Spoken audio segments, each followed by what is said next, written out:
বাংলাদেশ এবং বাংলাদেশের বাইরে পৃথিবীর বিভিন্ন প্রান্তে যেখান থেকে চ্যানেল আই দেখছেন আপনাদের সকলকে সাদর আমন্ত্রণ তৃতীয় মাত্রা দেখবার জন্য। প্রিয় দর্শক, কোভিড-19 বা করোনা ভাইরাস গোটা বিশ্বকে এক চরম অস্থিরতার মধ্যে, অনিশ্চয়তার মধ্যে ঠেলে দিয়েছে এবং এই অস্থিরতা, অনিশ্চয়তা, উদ্বেগ, উৎকণ্ঠা কেবলমাত্র স্বাস্থ্য ঝুঁকি বা মৃত্যু ঝুঁকির মধ্যেই সীমাবদ্ধ নয়, এটি এখন নানান ঝুঁকিতে ফেলে দিয়েছে পৃথিবীকে।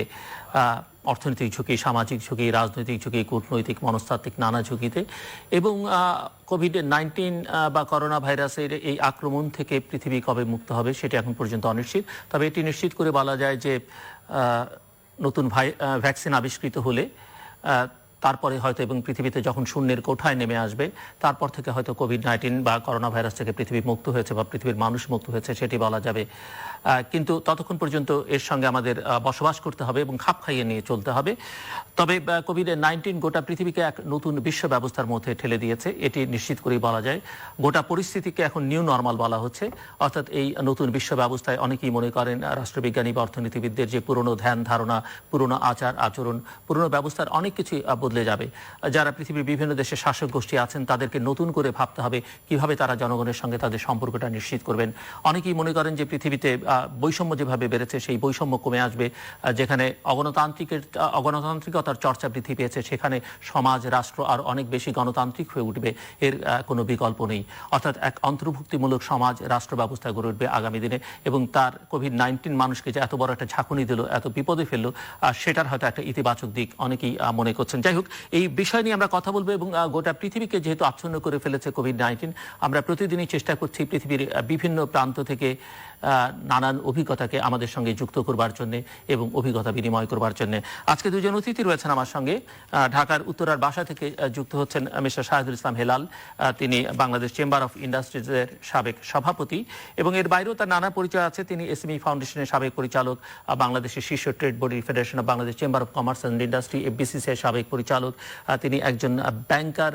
তিনি বাংলাদেশ জুট গুডস অ্যাসোসিয়েশনের প্রাক্তন সভাপতি, Bangladesh plastic goods manufacture and exporters অ্যাসোসিয়েশনের প্রাক্তন, বিপিজিএম এর প্রাক্তন সভাপতি এবং এই মুহূর্তে তিনি বাংলাদেশ ব্যাকওয়ার্ড লিঙ্কেজ অ্যাসোসিয়েশনের প্রেসিডেন্ট শাহিদুল ইসলাম হেলাল। এবং তিনি এর বাইরেও বাংলাদেশে যারা মাদকাসক্ত তাদের নিয়ে কাজ করেন, তাদের পুনর্বাসনের জন্য, সুস্থ জীবনে ফিরে আসার জন্য যে সংগ্রাম, সেই সংগ্রামেও তিনি দীর্ঘদিন ধরে যুক্ত আছেন। অর্থাৎ তার প্রতিষ্ঠান প্রমিসেস মেডিকেল লিমিটেড, তারও চেয়ারম্যান তিনি, যেখানে রিহ্যাবিলিটেশনের কাজ করা হয়, পুনর্বাসনের কাজ করা হয় মাদকাসক্তিতে। তিনি আছেন ঢাকার উত্তরের বাসা থেকে। আমাদের সঙ্গে লন্ডন থেকে যুক্ত হচ্ছে, যুক্তরাজ্যের লন্ডন থেকে যুক্ত হচ্ছেন সঙ্গীত শিল্পী, থিয়েটার কর্মী এবং গবেষক সুহা প্রিয়দর্শিনী চক্রবর্তী।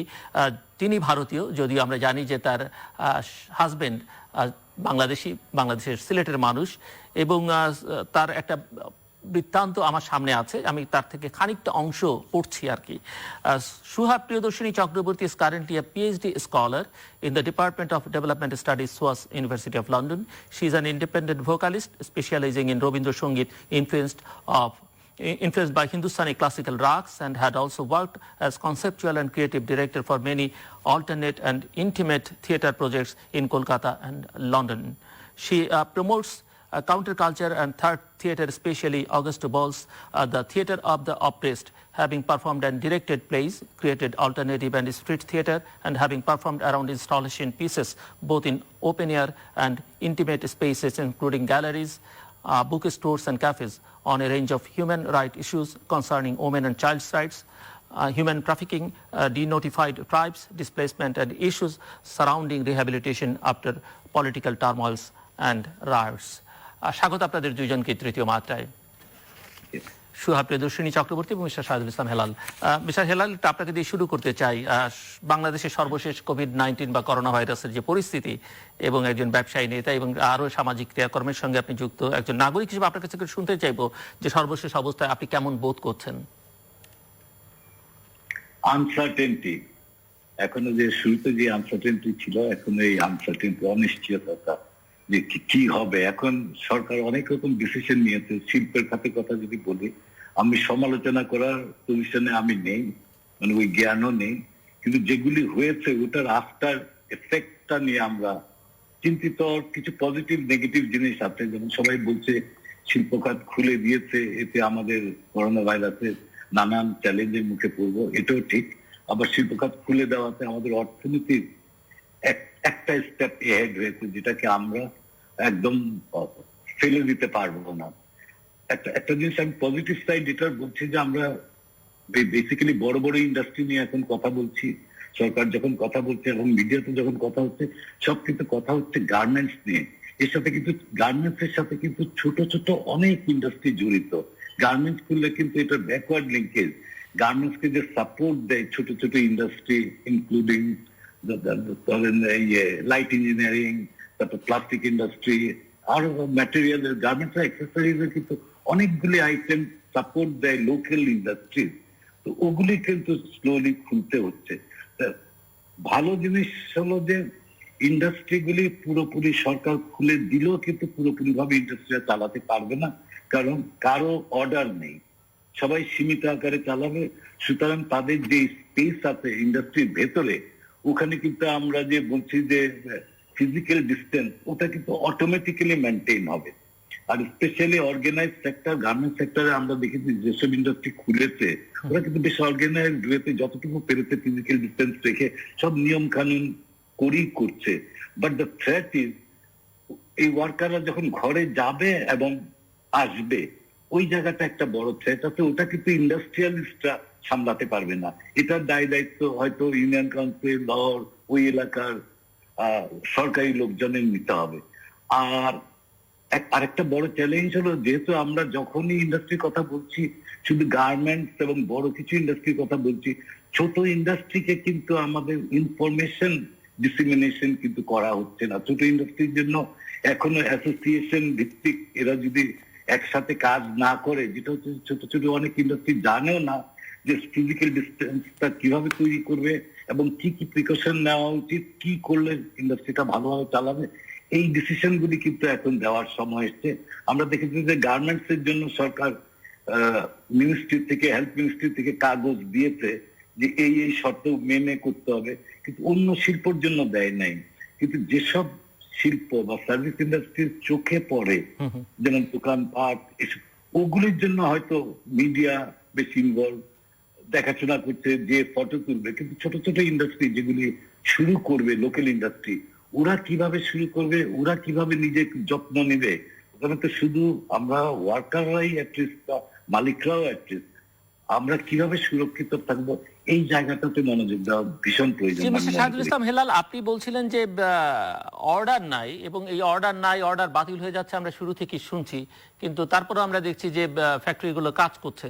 সো এটি আসলে বোধগম্য নয়, মানে এই চিত্রটা পরিষ্কার নয় যে আপনার কেন এই স্টিমুলাস প্যাকেজ দরকার হলো সবার আগে। আপনি যে সেক্টরের কথা সবচেয়ে বেশি উচ্চারণ করলেন, তাদের দরকার হলো, আবার তাদের কেন খুলতে হলো, আবার বলছেন তাদের অর্ডার বাতিল হয়ে গেছে। মানে এই পরিষ্কার চিত্রটা যদি থাকে জনগণের সামনে, তাহলে যে সমালোচনার মুখে এই ব্যবসায়ী নেতৃবৃন্দ পড়ছেন বা এই শিল্প পড়ছে, সেটি কিন্তু পড়তো না, একটি দিক। দ্বিতীয়ত হচ্ছে, একদিকে আপনি সরকারি ছুটি রাখছেন, অন্যদিকে আপনি কিছু কিছু কারখানা খুলে দিচ্ছেন যেখানে জনসমাগম আপনি নিজেও বলছেন স্বাভাবিকভাবেই হবে, আপনি নিজেও শিল্প কলকারখানার মালিক। সো এটি আসলে কার্যকর কোনো পদক্ষেপ কিনা, কারণ শেষ পর্যন্ত জীবন এবং জীবিকার মধ্যে ভারসাম্য রক্ষা করতে হবে, এটা যেমন ঠিক, কিন্তু জীবনটা তাকে বাঁচাতে হবে। এবং জীবনটা বাঁচাতে হলে যেহেতু পৃথিবীব্যাপী লকডাউনের সিস্টেমটাই হচ্ছে, আপনি যখন যে অঞ্চলে করবেন সেটাকে পুরোপুরি করতে হবে। আপনি কিছুটা রাখবেন খোলা, কিছুটা বন্ধ রাখবেন, তাতে কিন্তু কোনো সমাধান হবে না। তাতে করে একটা বিস্তারের সুযোগটা থেকে যাবে এবং এটা অনাদি অনন্তকাল পর্যন্ত চলতে থাকবে, যতক্ষণ না ভ্যাকসিন আসছে, যতক্ষণ না পর্যন্ত আপনি এটি শূন্যের কোঠায় নামিয়ে আনছেন। তো আমি একটু শুনতে চাই আরেকটু, আপনি যদি 1-1.5 মিনিট আমাকে বলেন যে আপনি কিভাবে দেখেন এটি সম্ভব কিনা আসলে। আমি আপনার প্রথম পার্টের উত্তর দিচ্ছি। আমরা যখন বলছি যে অর্ডার নেই, কিছু পেন্ডিং কিন্তু অর্ডার আছে, অল্প অল্প অর্ডার এখন আসছে। যেমন আমার একটা ইন্ডাস্ট্রি আছে যেটাতে চাইনিজ বায়ার আমাকে একদম পাগল করে ফেলছে, শিপমেন্ট করো মাল চাচ্ছে, আমরা চায়নাতে এক্সপোর্ট করি। আমি কিছু জুট এক্সপোর্ট করি, তো ওটার অর্ডার আছে। কিন্তু অন দ্য আদার হ্যান্ড আমার আমেরিকান বায়ার এবং ইউকে বায়ার, যার উপরে আমার ফ্যাক্টরিটা ডিপেন্ডেন্ট, প্রায় 70% প্রোডাকশন ওখানে যায়, ওরা দুজনই বলেছে যে না, এখন মাল পাঠিয়ে না, বিকজ আমাদের সেলস সেন্টার ক্লোজ।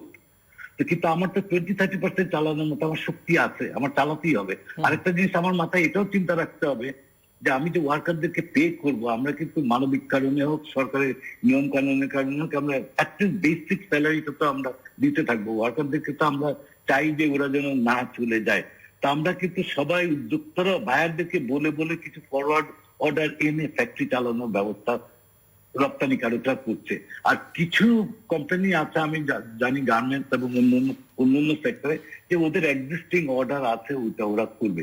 এখন এটা খুললো কোন স্টেজে, ইন্ডাস্ট্রিগুলি খোলা উচিত, কেন খোলা উচিত, এটা কিন্তু বিরাট একটা আলোচনা, যেটা এই তর্ক বিতর্কে আমি যেতে চাই না। বাট আমি যেটা বলছি যে যখন খুলে দেওয়া হয়েছে, এখন আমাদের কি কি স্টেপ নেওয়া উচিত, এই জায়গায় কিন্তু আমাদের ক্লারিটিটা অনেক বেটার হতে হবে। এখন কিন্তু আমাদের আলোচনার মুখ্য উদ্দেশ্য হওয়া উচিত যে হ্যাঁ, খোলা হয়েছে, এটাই বাস্তবতা। এই বাস্তবতাটাকে আমরা কিভাবে চ্যালেঞ্জটাকে মোকাবেলা করব, ইনস্টেড অফ কাদা ছোড়াছুড়ি না করে, ইনস্টেড অফ চোর না, পুলিশ বাট না খেলে। এটা তো কাদা ছোড়াছুরির ব্যাপার না, কারণ আপনার তো এখন পর্যন্ত কার্ভটা উপরের দিকেই, এমন না যে কার্ভটা ফ্ল্যাটও আছে দীর্ঘদিন ধরে। আপনার প্রতিদিনই কিছু না কিছু শনাক্ত করছেন, আপনি বাড়াচ্ছেন এবং সংখ্যাটাও বাড়ছে, এমন না যে এটা ফ্ল্যাট আছে বা কমছে। হ্যাঁ, এই ডিসিশনটা কিন্তু সরকার নিয়েছে, ইন্ডাস্ট্রিয়ালিস্টদের সাথে কথা বলে, গার্মেন্টস যেখানে কিন্তু আমি খুব একটা ক্লিয়ারলি বলতে পারবো না, সরকার ডিসিশনটা নিয়েছে। কিন্তু আমি ওয়ারিড, এখন যেহেতু গার্মেন্টস খুলেছে, আমাদের ছোট ছোট ইন্ডাস্ট্রি, লোকাল ইন্ডাস্ট্রি, এগুলিও খুলবে। ইনফ্যাক্ট ছোট ইন্ডাস্ট্রিরা আরো ফাস্টার প্রোডাকশনে যাওয়ার সুবিধা আরো বেশি, বিকজ ও যা বিক্রি করবে ইমিডিয়েটলি লোকাল মার্কেটেই বিক্রি করবে। এখন আমদানিও স্লো হয়ে গেছে। আমরা যেসব আমদানি নির্ভর প্রোডাকশন যেগুলি এটা আমরা লোকালি করি, ওরা কিন্তু ভালো পজিশনে থাকবে আমরা যদি সুস্থভাবে ফ্যাক্টরিগুলিকে চালাতে পারি। যে আসবো আমি আবার আপনার কাছে, মিস সুহা প্রিয়দর্শনী চক্রবর্তী, আপনি শুনছিলেন এই আলোচনা আমাদের, এবং আপনি পিএইচডি করছেন ডেভেলপমেন্ট স্টাডিজে। সো এবং পৃথিবীব্যাপী তো এখন উন্নয়নের ধারণায় নানান বিভ্রান্তি আছে, সেই আলোচনায় আপনার সঙ্গে আমি পরে যাব। আগে একটু লন্ডনের পরিস্থিতিটা আপনার কাছ থেকে শুনতে চাই, যতটুকু আপনার জানা আছে সামগ্রিকভাবে যুক্তরাজ্যের পরিস্থিতি। করোনা ভাইরাসের এই কোভিড-19 পার্টিকুলার স্ট্রেনটি যেভাবে সমগ্র বিশ্বকে আক্রান্ত করেছে, তা তো সত্যি ভয়াবহ। এবং এটা নানাভাবে নানা স্তরের মানুষকে আক্রান্ত করেছে, কিন্তু ইউরোপে সবচেয়ে বেশি ক্ষতিগ্রস্ত হয়েছে কিন্তু যুক্তরাজ্য, ইউনাইটেড কিংডম। তার অনেকগুলি কারণ, এবং তার প্রধানত কারণ এটা যে ইউকে টনক অনেক দেরি করে নড়েছে, এবং ইউকে সরকারের টনক অনেক দেরি করে নড়ে সব ডিসিশন মেকিং, সব সিদ্ধান্তকরণে অনেকটা ফাঁক রয়ে গেছে, একটা শূন্যস্থানের সৃষ্টি হয়েছে, এবং সেটা পূর্ণ করা ভীষণ মুশকিল হয়েছে। সেটা অবশ্য অধিকাংশ সরকারের ক্ষেত্রেই প্রযোজ্য, অধিকাংশ সরকারের ক্ষেত্রেই প্রযোজ্য, পৃথিবীব্যাপী দু চারটে বাদ দিয়ে। একদম একদমই। কিন্তু ইউকে এত ছোট একটি দেশ, এবং সেখানে 28,445 কেস, মৃতের সংখ্যা ছিল গতকাল অব্দি। আজকে আরো বাড়বে হয়তো, জানি না। এছাড়া যে কনস্ট্যান্টলি ধামাচাপা দেওয়ার একটা চেষ্টা চলে, মৃতের সংখ্যা ধামাচাপা দেওয়ার চেষ্টা, বা নতুন কেসের মানে ট্র্যাক করাটা, রেকর্ড করাটা ভীষণ মুশকিল। এখানে ইউকের অনেক নানাভাবে মানে বিফলতা দেখা গেছে, কারণ এখানে প্রথমতই বরিস জনসন খুব অসুস্থ হয়ে পড়ে, এবং যখন গোড়ার দিকে ডিসিশন মেকিং এর সময় থাকে, তখন উনি ফিজিক্যালি না থাকাতে এখানকার যিনি হেলথ সেক্রেটারি, তিনি কোনো চূড়ান্ত সিদ্ধান্ত নিতে সক্ষম হন না। এবং আমাদের NHS এর ন্যাশনাল হেলথ সার্ভিসেস, এখানে যেটা প্রধানত হেলথ সার্ভিস আমাদের, সেখানকার চিকিৎসক সেবক সেবিকারা যেভাবে নিজেদের জীবন বাজি রেখে এই রোগের সম্মুখীন হয়েছেন, তাদের গোড়াতে তাদের PPE ছিল না, এবং তারা বিন ব্যাগ, মানে ময়লা ফেলার ব্যাগ গায়ে জড়িয়ে সেবা দিয়ে গেছেন, এবং অনেকে ভালো করে তুলেছেন, ওনাকে বাঁচিয়েছেন, জীবন দান করেছেন।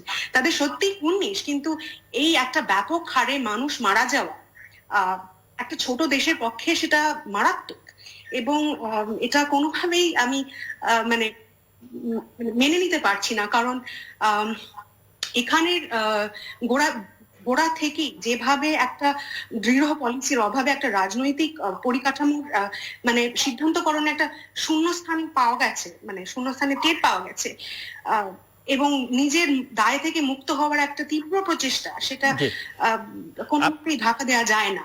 আপনি একটু ছোট করে আমাদেরকে বলবেন যে ইমিগ্রান্টসরা, বিশেষ করে ভারতীয় এবং বাংলাদেশিরা কেমন আছেন?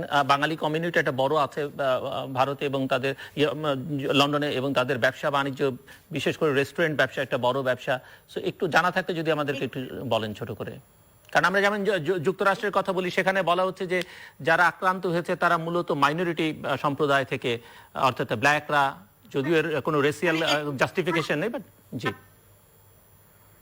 হ্যাঁ, এখানে ইউকের অর্থনীতিতে একেবারে ধস নেমেছে এই কয়েকদিনের মধ্যে, কারণ বেকারিত্ব সমস্যা ব্যাপক হারে বেড়েছে এবং ডেবনহ্যামস এবং ক্যাথকিডস্টনের মতো বড় বড় কোম্পানি যেখানে ডুবতে বসেছে, সেখানে সাধারণ ছোট ব্যবসায়ী, উনি যেরকম বলছিলেন আহিলাল সাহেব, যে ছোট ছোট কোম্পানিদের কি অবস্থা আমরা এখানে কল্পনা করতে পারি না।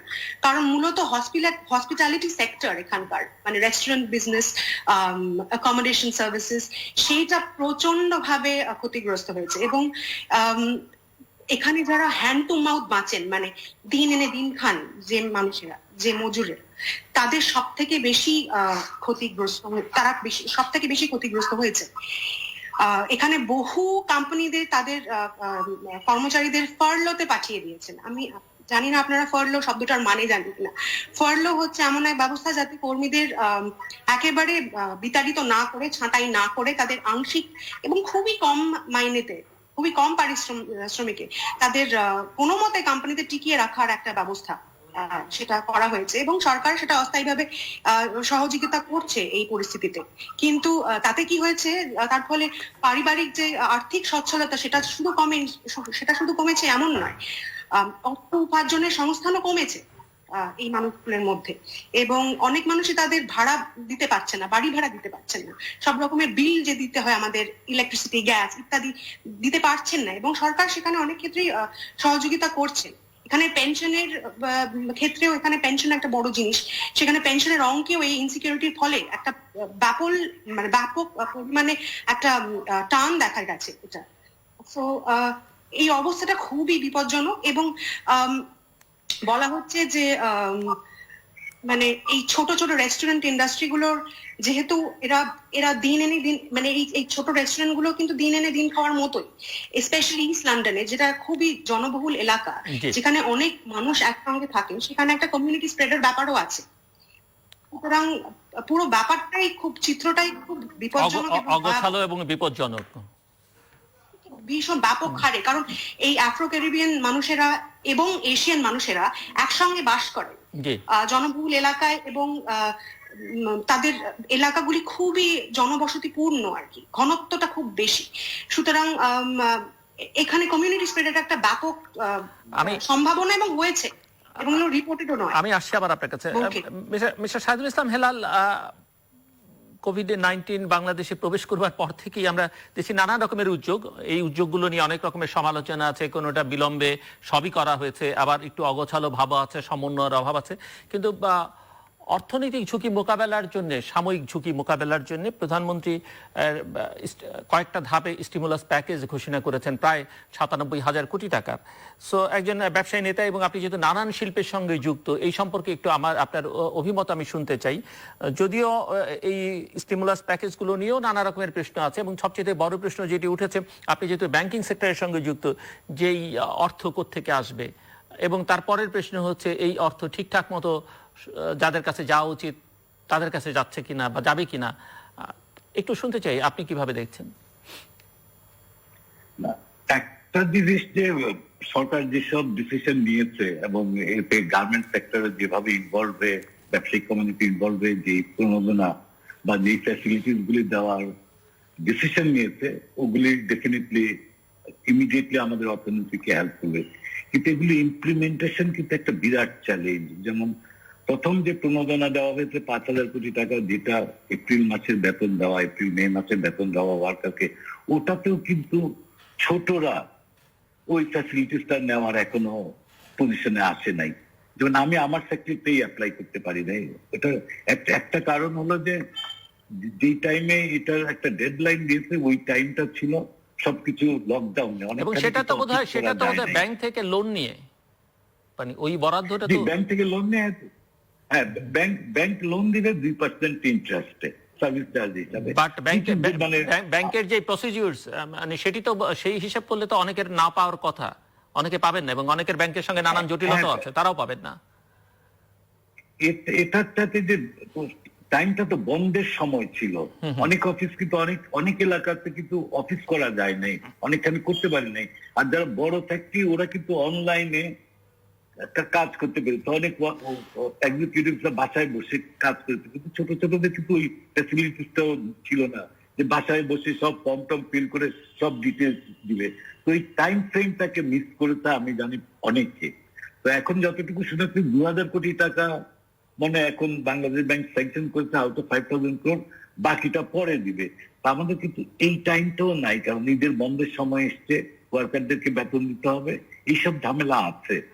তো তারপরে আর কিছু ঝামেলাকে খুব কুইকলি না সলভ করলে, যেটা চিটং পোর্টের কনজেশন, যাদের মাল আছে মালগুলি আটকা পড়া, ওগুলি করেছে, সব কাজই হচ্ছে।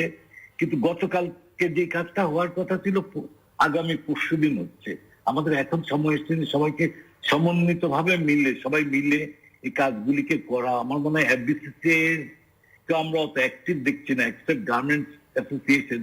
বাকি অ্যাসোসিয়েশন গুলিকে আরো অনেক অ্যাক্টিভ করে এখন একসাথে কাজগুলি করতে হবে। নাইলে যে ফ্যাসিলিটিস গুলি সরকার দিচ্ছে, এটা ব্যাংকিং সেক্টরের জন্য তো অবভিয়াসলি এটা ডিসঅ্যাডভান্টেজেস একটা পজিশনে রেখে দিচ্ছে। ব্যাংকও চিন্তিত যে এই টাকা যে দিবে, কারণ ব্যাংকের কিন্তু এটা লাইবিলিটি অফ রিফান্ডিং না মানলে কিন্তু ব্যাংকের ঘাড়ে, কারণ ব্যাংক তার ক্লায়েন্ট থেকে নিয়ে ওই টাকাটা ফেরত দিবে, যে টাকাটা এখন ব্যাংক দিবে। সুতরাং bank has to be careful, কাকে টাকা দিচ্ছে, কেন দিচ্ছে, কিভাবে দিচ্ছে। তো ব্যাংকও কিন্তু একটা চ্যালেঞ্জের মুখে আছে। সুতরাং এখন এমন একটা সময় আসছে যে, এবং ব্যাংকিং খাত তো নিজেও সংকটের মধ্যে আছে, আমরা জানি বাংলাদেশে ব্যাংকিং খাত তো নিজেই সংকটের মধ্যে আছে অনেকদিন ধরে। তার লিকুইডিটি ক্রাইসিস আছে, যদি প্রকাশ্যে স্বীকার করেন না অনেকে। প্লাস এই যে 9% যে হাইয়েস্ট ইন্টারেস্ট নিতে পারবে ফ্রম বরোয়ার, এটা কিন্তু জাস্ট রিসেন্টলি হলো ফ্রম এপ্রিল 1st। আর আমাদের করোনার ইস্যুস গুলো একই টাইমে তৈরি হয়েছে। ব্যাংকের অবস্থা অনেক নাজুক। তো অর্থনীতিবিদরা, বাংলাদেশ ব্যাংক, সরকার, ব্যাংকিং সেক্টরকেও দেখতে হবে, আবার ব্যবসায়ীদেরকেও দেখতে হবে। তা আমি পার্সোনালি মনে করি যে যেসব জিনিস করছে, ভালো ভালো অনেক জিনিস দিয়েছে, কিন্তু আমাদের সময়টা নাই। সময় কিন্তু খুব তাড়াতাড়ি দৌড়াচ্ছে, যে কিছুদিন পরেই তো আবার 10-12 দিন বন্ধ হয়ে যাবে, তখন কিন্তু আবার আরেকটা প্রবলেম করবো, লেবার আনরেস্ট হবে। আমরা কিন্তু সবাই ওটা নিয়েও চিন্তিত আছি, কারণ এখানে বেতনের প্রশ্ন আছে, আবার ভাতার প্রশ্ন আছে, ঈদ বোনাস বা ভাতা, সেই দাবিও তো ওয়ার্কাররা করতে চাইবে। আর অনেক বিজনেস আছে, লোকাল বিজনেস, যেগুলি ব্যাক টু ব্যাক এলসি দ্বারা তৈরি হয়। তো গার্মেন্টস মাল কিনলো, সে ব্যাক টু ব্যাক এলসি দিল, ওই ব্যাক টু ব্যাক এলসির অ্যাকসেপ্টেড বিল ব্যাংকরা পে করছে না। যেগুলি accepted bill is like a cash, কিন্তু ব্যাংক এখন পে করছে না নানান অজুহাতে, হয় ক্লায়েন্টকে প্রোটেক্ট করতে, অর এই করোনার কারণে। কিন্তু যে টাকাটা পায় ও তো দেউলিয়া হয়ে যাচ্ছে। মানে অনেক কোম্পানি আছে ছোট ছোট স্পেশালি যারা অ্যাক্সেসরিজ ব্যবসা করে, ওরা কিন্তু ডিপ ক্রাইসিসে থাকবে এই জন্য। মিস সোহাব প্রিয়দর্শিনী, আমি যতদূর জানি যে আপনি বাংলাদেশি কমিউনিটির একটা অনুষ্ঠানে গান গাইতে গিয়েছিলেন, এবং সেখান থেকে আপনার ধারণা যে হয়তো আপনি আক্রান্ত হয়ে থাকলেও হতে পারেন, কারণ এখন পর্যন্ত অফিসিয়ালি এটা বলা যাচ্ছে না, যেহেতু আপনি অফিসিয়ালি ইনফেক্টেড বা আইডেন্টিফাইড নন এখন পর্যন্ত, বাট সবগুলো সিমটম আপনার মধ্যে ছিল। আমি যতদূর শুনেছি যে আপনার জ্বর, কাশি, সর্দি, গলা ব্যথা সবগুলো। একটু আপনার এক্সপেরিয়েন্সটা বলবেন, এবং এই যে আমি যতদূর শুনেছি যে আপনি টেস্টও করাতে পারেননি, এবং কেন করাতে পারলেন না সেটিও একটু শুনতে চাই, যে আপনার অভিজ্ঞতাটা একটু যদি ছোট করে বলেন আমাদেরকে। হ্যাঁ, নিশ্চয়ই। সেটা হচ্ছে যে আমার যখন জ্বর হয় তখন অনেকটা মানে অনেক হাসপাতালে ভর্তি হয়ে গেছে পেশেন্ট কেসেস, এবং করোনা টেস্টিং এর একটা নিয়মই হচ্ছে এদেশে যে টেস্ট হওয়া মানেই তাকে একটা মানে তার সব রকম সিমটম দেখা দিচ্ছে মানেই তাকে অ্যাম্বুলেন্সে করে, একটা স্পেশাল অ্যাম্বুলেন্সে করে নিয়ে যাওয়া হবে, এবং সেখানে তাকে একটি আইসোলেশন পরিস্থিতিতে তাকে টেস্ট করা হবে। এবং সেই ব্যবস্থাটুকু এই দেশে ছিল না সেই সময়তে। আমি বলছি মার্চ মাসের মাঝামাঝির কথা। আমি 8ই মার্চ একটি প্রোগ্রাম করতে গেছিলাম ইস্ট লন্ডনের একটি এলাকায়, পপুলার ইউনিয়ন বলে খুব বিখ্যাত জায়গাটি। সেখানে নারী দিবস নারী দিবসের অনুষ্ঠান করার পর আমি বাড়িতে আসার 2-3 দিনের মধ্যেই আমার প্রচন্ড জ্বর হয়, গলা ব্যথা, কাশি, সর্দি সবই ছিল। এবং আমি যখন ফোন করি আমাদের এখানকার হেল্পলাইনে, তখন আমাকে জিজ্ঞেস করা হয় যে আপনার শ্বাসকষ্ট হচ্ছে কিনা, এবং শ্বাসকষ্ট, আমি বলি শ্বাসকষ্ট হচ্ছে না, এবং সেই কারণেই আমাকে বলা হয় যে শ্বাসকষ্ট হলে আবার ফোন ব্যাক করবে। সুতরাং যদি মাইল্ড সিমটমস কারোর হয়ে থাকে, এবং 80% মানুষের মাইল্ড সিমটমস হচ্ছে দেখা গেছে, এবং সেটা যদি টেস্টেড না হয়, ট্র্যাক না হয়, রেকর্ডেড না হয়, তাহলে তো সেই ব্যক্তিটি ক্যারিয়ার হতে পারে। এবং আমি নিশ্চয়ই জানি যে সেই প্রোগ্রামে যেখানে আমি গিয়েছিলাম সেখানে আরেকজন ব্যক্তি করোনা কেসে আক্রান্ত ছিলেন, এবং তার বিবরণ আমি পরে দেখেছি, বিবৃতির পরে দেখেছি ফেসবুকে, তিনি নিজে এসে বলেছিলেন যে তার করোনা হয়েছে, এবং তার অত্যন্ত ঘনিষ্ঠ হয়ে আমরা, মানে তার থেকে খুব একটা ফিজিক্যাল ডিসটেন্স মেনটেন করা হয়নি, মানে আপনি তার সংস্পর্শে ছিলেন? আমি একদমই ওকে, খুব নিকটে। তো তারপরে কতদিন গেল আপনার এই অবস্থা, শারীরিক অবস্থা? শারীরিক অবস্থা আমার 1 সপ্তাহ মতো ছিল, গায়ে ব্যথা ছিল, অনেক কিছুই ছিল, কিন্তু আমি নিজে সেলফ মেডিকেট করি, বাড়িতে যা ওষুধ ছিল তাই গার্গল করি, যে আমরা শিখে থাকি যা যা করা উচিত গলা ব্যথা, সর্দি, কাশি, জ্বর হলে, তারপরে কমে যায়। এখন আমি নিশ্চিতভাবে বলতে পারছি না আমার করোনা হয়েছিল কিনা, কারণ আই ওয়াজ নট টেস্টেড। আপনি কি বাড়িতেও কোয়ারেন্টাইনে ছিলেন, মানে অন্যদের থেকে আলাদা ছিলেন? হ্যাঁ, একেবারে আমি বাড়িতেই কোয়ারেন্টাইনে ছিলাম, এবং আমার বর থাকে আমার সঙ্গে ন্যাচারালি, তো আমি একদম একটি আলাদা ঘরে একদম বদ্ধ ছিলাম, এবং সেই ঘরের সবসময় পরিষ্কার করে যাচ্ছিলাম, মানে তাকেও বলছিলাম যে সে যেন সবসময় হাত ধোয় এবং আমার থেকে অনেক দূরে থাকে, কারণ আমাদের তো আর অন্য কোথাও গিয়ে, তার পক্ষে অন্য কোথাও গিয়ে থাকা সম্ভব নয়, কারণ আমি তার বাড়িতে অলরেডি রয়েছি, এবং সেও ইনফেক্টেড হয়ে থাকতে পারে বা নাও হয়ে থাকতে পারে। I could be a carrier. এখানে সবই ইফস এন্ড বাটস এর প্রশ্ন, কিন্তু যাই হোক, আমি একেবারেই কোয়ারেন্টাইনে ছিলাম, আইসোলেটেড ছিলাম 14 দিন মতো, সমস্ত সতর্কীকরণ মেনেই চলেছি। এবং এখন আপনার, হ্যাঁ জি বলুন। হ্যাঁ, তারপরে আমার শারীরিক অবস্থা অনেক ঠিক হয়ে গেছে। এখনো কি ঘরেই বন্দি আপনারা? এখনো আমরা ঘরে বন্দি, কিন্তু মজার ব্যাপার হচ্ছে যে ইউকের সিচুয়েশনটা এখানে খুবই অদ্ভুত, কারণ এখানে পার্শিয়াল লকডাউন আমি চারপাশে দেখছি, বলছে কমপ্লিট লকডাউন, কিন্তু আশেপাশের লোকজন এমন ব্যবহার করছেন যেন এটা পার্শিয়াল লকডাউন, এবং তারা মাঠে ঘাটে বেড়াতে যাচ্ছেন, ইচ্ছে মতো জিনিসপত্র কিনতে বাজারে করতে চলে যাচ্ছেন, এবং সেটা মধ্যে এসেনশিয়াল নয় অনেক ক্ষেত্রে। এসেনশিয়াল সার্ভিসেস খোলা এবং বাজার দোকানপত্র খোলা, ন্যাচারালি মানুষকে তো খেয়ে পড়ে বাঁচতে হবে, তো যদি নিজেদের রসদটুকু জোগাড় করার মতো পরিস্থিতি হয় সেটা একরকম, কিন্তু সেটা যদি কেউ, এখানে সব জায়গায় স্টক পাইলিং হচ্ছে, কিন্তু এখানে যদি কেউ তার খুশি মতো প্রত্যেক দিন বা একদিন ছাড়া একদিন অন্তর অন্তর বাজারে ঘুরতে বেরোচ্ছে এই বাজার করার নাম করে, সেটা তো একটা সুবিধাজনক পরিস্থিতি নয় এদেশে। তাছাড়াও হিথ্রোর মতো মানে একটা বিমানবন্দর, এটা মানে আমার মানে ধারণাতেই আসে না যে এত ইন্টারন্যাশনাল একটা বিমানবন্দর যেখানে এত রকম ফ্লাইটস নামে, সেখানে নামার পরে কোনো রকম সতর্কীকরণের ব্যবস্থা করা হয়নি। ইউকে সরকার কোনো রকম স্বয়ংক্রিয় চেষ্টা করে উঠতে পারেনি। জাস্ট 1 সপ্তাহ হয়েছে যে বিমানবন্দরটি, মানে হিথ্রো যেটা সব থেকে পপুলার এখানকার, স্ট্যানস্টেড আছে, অনেকগুলি বিমানবন্দর আছে, কিন্তু হিথ্রো যেটা সব থেকে বেশি জনবহুল, যেখানে সব থেকে বেশি ফ্লাইটস নামে, 3 এবং 4 টার্মিনাল, সেটা বন্ধ করা হয়েছে, এবং 4টা তো গতকাল বন্ধ করা হয়েছে, এবং কনসলিডেট করা হয়েছে 2 আর 5। তো সেখানে নামার পরে কে কোথায় যাচ্ছেন এটা তো মানে কোন রকম ট্র্যাকিং করার ব্যবস্থাই নেই। আমি শুনেছি বাংলাদেশে এটা খুব সবাই মানে খুব ভালো বলছেন বাংলাদেশকে, যে ফ্লাইট থেকে নামার পরে তাদেরকে কোয়ারেন্টাইনে পাঠিয়ে দেওয়া হচ্ছে, ইন্ডিয়াতেও পাঠিয়ে দেওয়া হচ্ছে, কিন্তু ইউকেটা অনেকদিন করেনি। সুতরাং গোড়ায় গলদ যেখানে থাকি সেখানে তো একটা হতেই পারে। মিস্টার শাহিদুল ইসলাম হেলাল, একটু আপনি আমাদেরকে বলবেন যে এখন যে পরিস্থিতির মধ্য দিয়ে আমরা যাচ্ছি, সংকটটা আসলে যতটা না এখন স্বাস্থ্য ঝুঁকি বা মৃত্যু ঝুঁকির মধ্যে আছে, তার চেয়ে বড় সংকটটা দাঁড়াবে অর্থনৈতিক ঝুঁকি। এবং পৃথিবীব্যাপী অনেকে মনে করেন যে কোভিড-19 আক্রান্ত হয়ে যত না মানুষ মারা গেছে, তার চেয়ে বেশি মানুষ মারা হয়তো পৃথিবীতে না খেয়েও মারা যেতে পারে কোভিড-19 কারণে, এবং অসংখ্য মানুষ, কোটি কোটি মানুষ বেকার হবে, কোটি কোটি মানুষ দারিদ্র্য সীমার নিচে নেমে যাবে। এরকম নানা রকমের ব্যাখ্যা বিশ্লেষণ আছে। সো আপনি একটু বাংলাদেশের পার্সপেক্টিভ থেকে আমাদেরকে বলবেন যে আসলে কি করণীয় এখন, মানে সামনের দিনের পরিকল্পনা কিভাবে সাজানো উচিত বলে আপনি মনে করেন, এবং সামনে বাংলাদেশের জাতীয় বাজেটও 1 মাস পরে আগামী মাসেই হয়তো ঘোষণা করতে হবে। এটা শুনতে চাই আপনার কাছে, ছোট করে যদি বলেন আপনি। এবং আমি তারপরে মিস সুহার কাছে যাব যে ডেভেলপমেন্ট স্টাডিজের একজন স্টুডেন্ট হিসেবে বা গবেষক হিসেবে আপনি কি মনে করেন যে এই সংকট মোকাবেলা কিভাবে করতে পারে বাংলাদেশকে, ভারতকে বিবেচনায় মাথায় রেখে, যুক্তরাজ্যকে মাথায় রেখে আপনি আলোচনাটা করতে পারেন ছোট ছোট করে। মিস্টার হেলাল, আমরা এখন রপ্তানিমুখী শিল্পদের প্রতি নজর দিয়েছি, গভর্নমেন্ট এবং সবার ফোকাস কিন্তু রপ্তানিমুখী শিল্পের দিকে।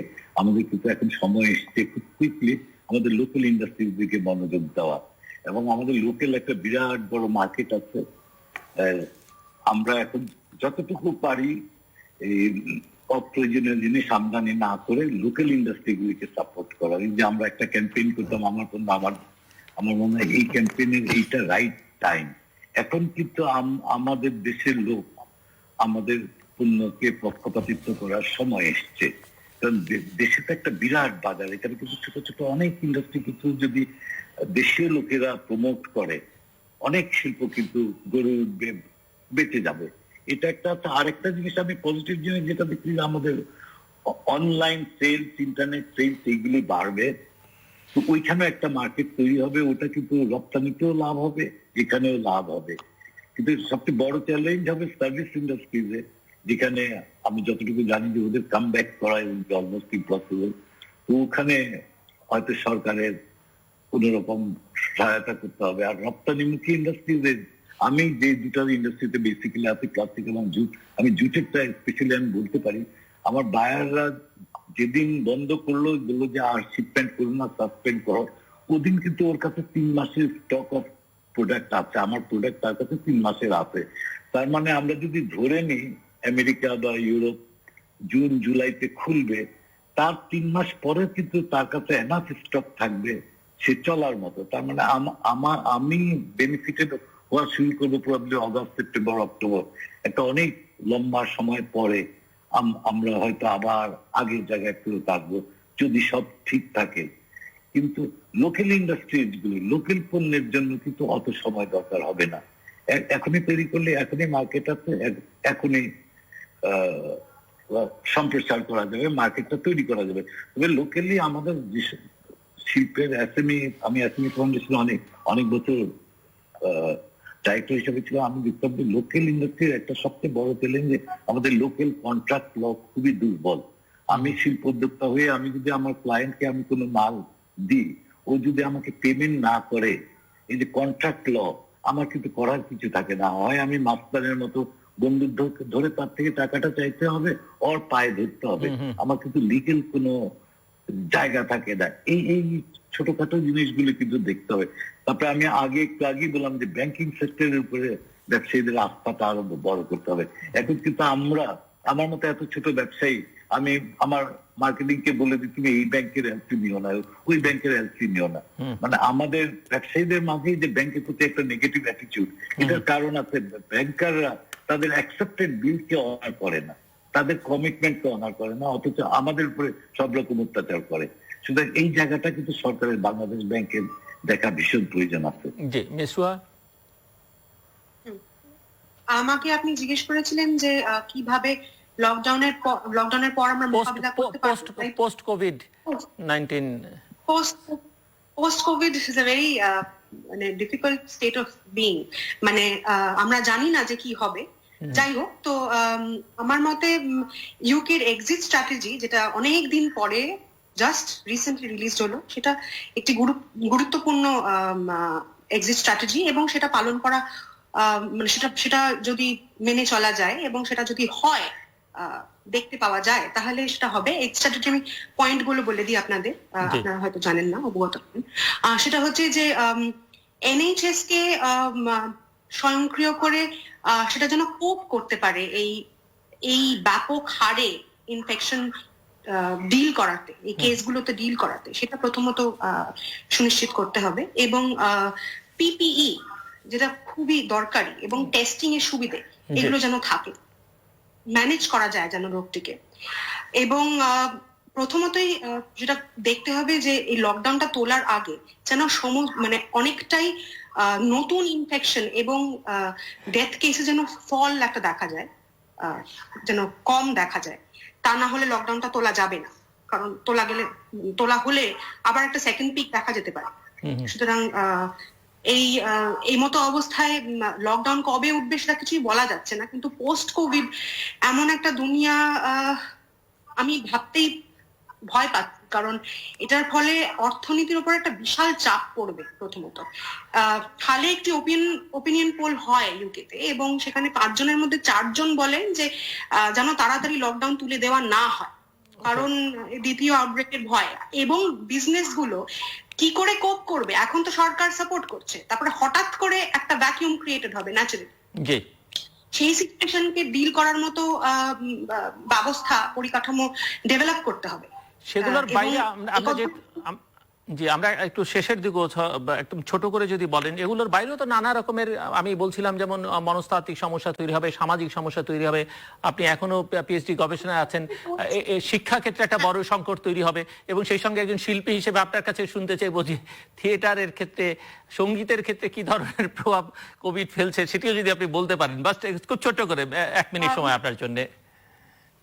হ্যাঁ, প্রথমত এখানে বলা হচ্ছে যে ক্রাইম রেট নাকি প্রচন্ড কমেছে, ডোমেস্টিক ভায়োলেন্স কিন্তু বেড়েছে, প্রচন্ড নারী নির্যাতন এবং শিশু নির্যাতন চলে যাচ্ছে, মানে হয়ে চলেছে এই করোনা পোস্ট কোভিড সিচুয়েশনে।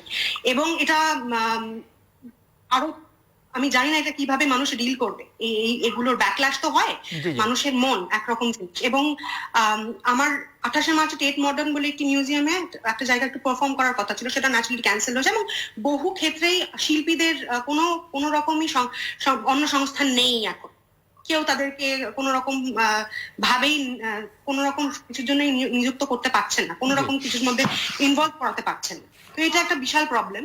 এছাড়া শিক্ষা ব্যবস্থায় একটা প্রচুর সমস্যা দেখা গেছে, কারণ এখন সমস্ত পরীক্ষা বন্ধ, বাতিল হয়ে গেছে, এবং এটা প্রোগ্রেশনের ক্ষেত্রে কিভাবে হবে সেটা নিয়ে এখন মানুষের ডিল করে উঠতে পারছে না।